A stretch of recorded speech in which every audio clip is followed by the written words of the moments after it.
आसमानों से झांकते तुमने कई सदियां गुजार दी। अब धरती को बना लो अपना धाम, घर आ जाओ राम। हमने रख दी है तुम्हारे भवन की आधारशिला, उसी अयोध्या में जहां तुमने जन्म लिया तुमको देवत्व मिला। घर आ जाओ राम, अब तुम बेघर नहीं रहे, सरजू के तट फिर से तुम्हारे हुए। अवध के खेत खलिहान पोखर पनघट फिर से तुम्हारे हुए।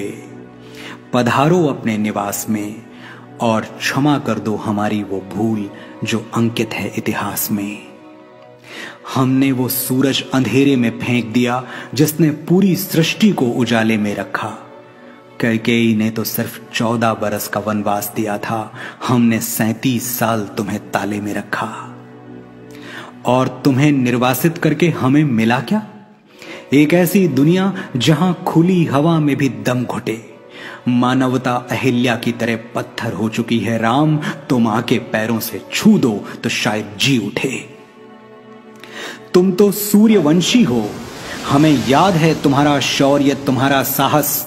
न्याय के हाथ में धनुष था एक और काटने के लिए अन्याय के सर थे 10। हे महानायक मर्यादा पुरुषोत्तम इक्ष्वाकु कुलभूषण, तुम्हारे बिना फीकी है अवध की शाम, घर आ जाओ राम।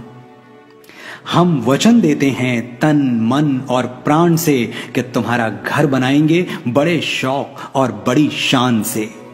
दीवारें इतनी मजबूत कि भेदभाव का रावण भेद न पाए।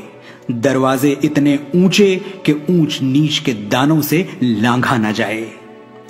तुम्हारा शयन कक्ष वहां होगा जहां किसी बेबस की सिसकियां नींद में भी सुनाई दें, और तुम्हारी छत इतनी खुली होगी कि तीज का चंद्रमा और ईद का चांद दोनों दिखाई दें।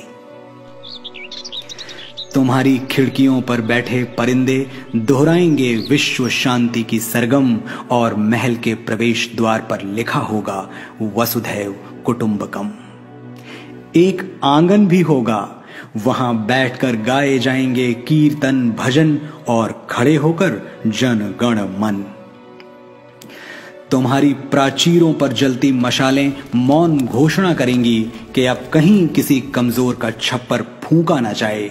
सीता की रसोई भरी होगी अनाज और अनुराग से, ताकि राम की चौखट से कोई भूखा ना जाए। हमने रख दिया तुम्हारे भवन की नींव में पहला पत्थर, अब और न सताओ धनुर्धर।